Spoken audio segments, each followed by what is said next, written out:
တင်ပို့လိုက်တဲ့ email တွေကိုဘယ်သူကမှစာမပြန်တာကတင်ရဲ့ကျွမ်းကျင်မှုကြောင့်မဟုတ်ပဲနှိစနစ်ကြောင့်ဖြစ်နိုင်ပါတယ်။အလုပ်သေး၆တာဖြစ်ဖြစ်ကြောင်းကိစ္စဆက်သွယ်တာဖြစ်ဖြစ်ကိုတွေကစာတွေအားရပါရရေးပြီးပို့လိုက်ပေမဲ့ဟိုဘက်ကလုံးဝစာပြန်မလာတာမျိုးကိုကြုံဖူးကြမှာပါ။အမှားတစ်ခုခုပါသွားလို့လား။ဒါမှမဟုတ်ကို email ကသူတို့စီမရောက်တာလား။ဒီဗီဒီယိုမှာ Gmail ကိုစမတ်ကြကြနဲ့စနစ်တကျဖြစ်သွားစေမယ်လိုအပ်ချက်၃ခုကိုမျှဝေပေးသွားမှာဖြစ်ပါတယ်။အကောင်လုံးကိုမစားခင်မှာဒီအဖြစ်ပြက်လေးတစ်ခုကိုပြောပြရှင်ပါတယ်။ရန်ကုန်မှာနေတဲ့ကိုမင်းဆိုတဲ့ညီလေးတစ်ယောက်ရှိပါတယ်။သူကပြည်ပကုမ္ပဏီတစ်ခုခုကနေ work from home အလုပ်ရဖို့စ조사နေသူပါ။သူရဲ့အလုပ်ချိန်ကညဘက်ဆိုတော့နေ့ဘက်မှာအိပ်ရတယ်။တနေ့တော့ထိုင်းကုမ္ပဏီတစ်ခုမှာ admin ရာထူးနဲ့အလုပ်လျှောက်ချင်လို့ email ပြင်ပါတယ်။ညဘက်အားတဲ့အချိန်12နာရီကျော်မှာကမန်းကရန်စာရိုက်ပြီးပို့လိုက်တယ်။ပို့ပြီးတော့မှ CV file တွဲဖို့ကြံခဲ့မှန်းသူသိတော့ပါတယ်။ဒါပေမဲ့ပို့ပြီးတော့ပြီဆိုတော့ပြင်လို့မရတော့ပါဘူး။ဒါအပြင်ညသက်ခေါင်ရံကြီးပို့လိုက်မိတဲ့အတွက်တစ်ဖက်က manager ရုံးတက်ချိန်မှာတခြား email တွေအောက်ရောက်တော့ပြီးမဖတ်ဖြစ်တော့ပါဘူး။တကယ်လို့ကိုမင်းကကျွန်တော်တို့အခုပြောပြမယ် undo send ကိုသာပြင်ဆင်ထားခဲ့မယ်ဆိုရင် file ကြံခဲ့တဲ့ email ကိုချက်ချင်းရပ်တန့်ပြီး CV file ကို attach လုပ်ပြီးပြန်ပို့လို့ရပါတယ်။ template တွေကိုသာသုံးထားခဲ့မှန်ဆိုရင်မြန်နဲ့တတ်ရရေးပြီးလဲပို့နိုင်ပါတယ်ပြီးတော့ညသက်ခေါင်ရံကြီးမပို့ပဲမနက်9နာရီမှာရောက်တော့အောင် schedule send လုပ်ထားလိုက်ရင်အလုပ်ရဖို့အခွင့်အလမ်းအများကြီးရှိပါတယ်အားလုံးပဲမင်္ဂလာပါ Ray Sharing Vlogger ပါကျွန်တော်တို့ပြည်ပတနေရာမှာနေထိုင်ရင်အလုပ်ကအခွင့်အလမ်းအသစ်တွေရှာဖွေတဲ့အခါဖြစ်ဖြစ်ကုမ္ပဏီတွေနဲ့ဆက်သွယ်တဲ့အခါဖြစ်ဖြစ် Gmail ကတော့မရှိမဖြစ်အရေးပါပြီးတောင်းရတဲ့အရာဖြစ်ပါတယ်။ဒါပေမဲ့လူများစုက Gmail ကိုစာပို့ရုံတတ်ပဲတုံးကြပြီးသူ့မှာပါတဲ့ကောင်းမွန်တဲ့လှုပ်ဆောင်ချက်တွေကိုတော့တိတ်မသိကြပါဘူး။ဒီဗီဒီယိုမှာလက်တွေ့တကယ်အသုံးတည့်ပြီး professional တယောက်လိုဖြစ်သွားစေမဲ့ Gmail tips 3ခုကိုဖုန်းနံပါတ်အလွယ်တကူပြင်လို့ရအောင်လုပ်ပြပေးတော့မှာမလို့ဖုန်းကိုပြင်ဆင်ထားပြီးအတူတူလိုက်လုပ်ကြည့်ပါ။ Tip number 1email ပို့ပြီးတဲ့အခါမှာစာလုံးပေါင်းမှားသွားတာ file တွေကြံခဲ့တာဒါမှမဟုတ်လူမှားပြီးပို့မိတာမျိုးတွေကိုကြုံဖူးကြမှာပါ email ကပို့ပြီးသွားရင်ပြန်ဖြတ်လို့မရဘူးလို့ထင်နေကြတော့မှမလားတကယ်တော့ Gmail မှာကိုပို့လိုက်တဲ့ email ကိုတစ်ဖက်လူစီတန်းမရောက်ပဲစက္ကန့်30လောက်ထိဆွဲထားပေးနိုင်တဲ့ undo send ဆိုတဲ့ function လေးရှိပါတယ်ဒီအချိန်တွင်းမှာကိုဖက်ကတခုခုအမှားယွင်းဖြစ်တော့လို့ပြန်ပြင်ပြီးပြန်ဖြတ်တာမျိုးလုပ်လို့ရပါတယ်ဒါကိုဘယ်လိုလုပ်ရမလဲဆိုတာကိုတော့ဒီဘက် tutorial မှာရှင်းပြတော့ပါမယ်ပထမဆုံးဖုန်းထဲကနေ browser တခုခုသို့မဟုတ် Chrome ထဲကနေ Gmail ကို desktop site ပြောင်းပြီးဖွင့်ပါတကယ်လို့ကွန်ပျူတာရှိရဆိုလို့ရှိရင်တော့ကွန်ပျူတာနဲ့လုပ်ပါပြီးရင်တော့အပေါ်က setting ထဲကိုသွားပြီး CO setting ဆိုတာကိုထပ်နှိပ်ပါပေါ်လာလို့ရှိရင် general tab အောက်ထဲမှာ undo send ဆိုတဲ့ clock ကိုလိုက်ရှာပါ undo send ကပုံမှန်အားဖြင့်ဆိုလို့ရှိရင်5 second ပဲထားပေးတာဖြစ်လို့ကျွန်တော်တို့ second 30ကိုရွေးပေးပါ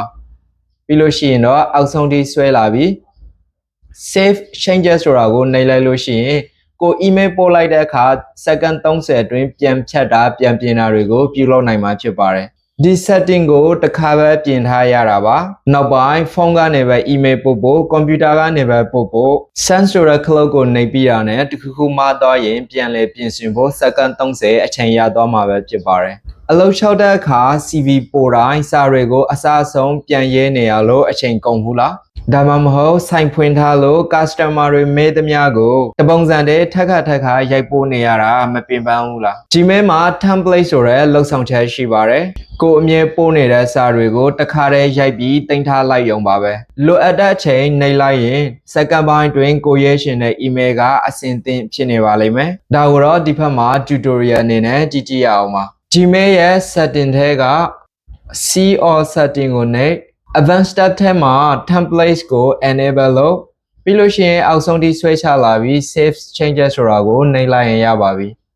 ပြီးလို့ရှိရင်တော့ကိုဖန်တီးရှင်တဲ့ template ပုံစံတစ်ခုရဖို့အတွက် compose email ကိုအရင်တော့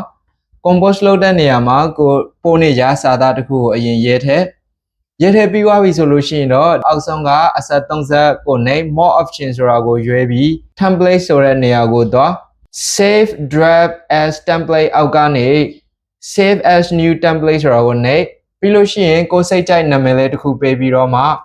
တင်ထားလို့ရပါတယ်ကုမ္ပဏီနာမည်တွေကိုအသေးရေးထားပြီးနောက်တစ်ယောက်စီကိုပို့တဲ့အခါမပြင်ပဲပို့ပေးလိုက်မိတာမျိုးဖြစ်တတ်ပါတယ် ဒါကြောင့်မို့လို့ကိုပြင်ရမယ့်နေရာတွေကိုလေထောက်ကွင်းအပိတ်လေးနဲ့ထည့်ပြီးအခုလိုမျိုးဖော်ပြထားတာကနောက်တစ်ယောက်စီကိုပို့တဲ့အခါမှာအလွယ်တကူပြန်ပြင်ပြီးတော့ပို့လို့ရမှာပဲဖြစ်ပါတယ် Tip number 3 email ကိုပို့ချင်တဲ့နေရက်ကိုပို့ချင်တဲ့အချိန်မှာပို့လို့ရအောင်စီစဉ်ထားလို့ရပါတယ်ကိုကညဘက်အလုပ်ဆင်ရလို့ဒါမှမဟုတ်ကိုအားတဲ့အချိန်ကတခေါင်ရန်ချိန်ဖြစ်နေတဲ့အတွက်ကြောင့်အဲ့ဒီအချိန်ကြီး email ပို့လိုက်လို့ရှိရင်တစ်ဖက်ကလက်ခံတဲ့သူကဒီချိန်ကြီးမှာဘာလို့ email ပို့ရတာလဲဆိုပြီးမနှင်းမျိုးစရာဖြစ်တတ်ပါတယ်တချို့ဆိုရင်လည်းနေ့လည်ဘက်မှာအလုပ်များနေတာကြောင့် email ပို့ဖို့မေ့သွားတာမျိုးဖြစ်တတ်ပါတယ်ဒီလိုအချိန်မျိုးမှာ schedule sent ဆိုတာကိုသုံးပြီးကိုပို့ရှင်တဲ့ရက်နဲ့အချိန်ကိုကြိုတင်သတ်မှတ်ထားကအလိုလျောက်ပို့တဲ့စနစ်ကိုအသုံးပြုလို့ရပါတယ်မနက်9:00နာရီတထေရုံတက်တဲ့အချိန်မှာ inbox ထဲရောက်အောင်ညဘက်ကလေးကကြိုတင်ပြင်ဆင်ထားလို့ရပါတယ် schedule send ကိုတော့ဒီလိုပုံစံလေးလုပ်လို့ရပါတယ်ပထမဆုံးအဆင့်အနေနဲ့ကတော့ပုံမှန်အတိုင်းပဲ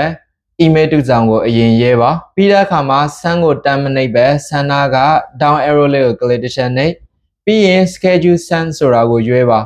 ပြီးသွားတဲ့အခါမှာတော့ pick date and time ဆိုတာကိုထည့်ရွေးပြီးရင်ကိုပို့ရှင်တဲ့နေ့ရက်ကိုပို့ရှင်တဲ့အချိန်တွေကိုစိတ်ကြိုက်ရွေးပြီးတော့မှ schedule send ဆိုတာကိုနှိပ်လိုက်လို့ရှိရင်ရပါပြီဒီနေရာမှာ data စံတော်ချိန်မတူတဲ့နိုင်ငံတွေမှာအလုပ်လုပ်နေတာဆိုရင်တော့ data စံတော်ချိန်တွေကိုအသေးချာတွက်ချက်ပြီးတော့မှပို့ပေးဖို့လိုအပ်ပါတယ်အကောင်းဆုံးကတော့ရုံဖွင့်ရက်တွေဖြစ်တဲ့တလင်းလာအနေတောက်ကြနေကြမနက်9:00နာရီကနေ10:00နာရီအတွင်း email ပို့တာကအကောင်းဆုံးဖြစ်ပါတယ်တချို့ကအလုပ်ရဖို့အတွက်ကန်တရားပေါ်မှာပဲမုန်းတီးကြရတယ်လို့ထင်ကြပါတယ်တကယ်တော့ကိုကသူများတဲ့ပို့ပြီးစနစ်ကြပြနိုင်ရင်တစ်ဖက်လူတွေအရှင်ပြေအောင်အသေးစိတ်အချက်လက်တွေကအစအလေးထားပြနိုင်ရင်အခွင့်အလမ်းကကိုစီကိုအလိုလိုရောက်လာတတ်ပါတယ် Gmail ဆိုတာကရိယာလေးတစ်ခုပါဒါပေမဲ့အဲ့ဒီကရိယာကိုကောင်းကောင်းကင်တွယ်တတ်တဲ့သူကပို့ပြီးခရီးပေါက်ပါတယ်ဒီနေ့အတွက်လက်တွေ့လက်ကျင့်ခန်းလေးတစ်ခုပေးချင်ပါတယ်ကိုဖုန်းထဲက Gmail application ကိုဖွင့်ပြီးကိုရဲ့ဒုတိယ email account ဒါမှမဟုတ်ကိုရဲ့တင်ငယ်ချင်းစီကိုနောက်နေ့မနက်9:00နာရီမှာ email ရောက်သွားအောင် schedule email တစ်စောင်ပြုလုပ်ပေးပါပြီးသွားလို့ရှိရင်တော့ဒီဗီဒီယိုရဲ့ comment အောက်မှာ Gmail app လို့ရေးခဲ့ပေးပါဒီ tips 3ခုထဲကဘယ်တစ်ခုကဒီဗီဒီယိုကိုကြည့်နေသူတွေအတွက်အကောင်းဆုံးဖြစ်မလဲဆိုတာကိုလည်း comment မှာရေးသားခဲ့ပေးနိုင်ပါတယ်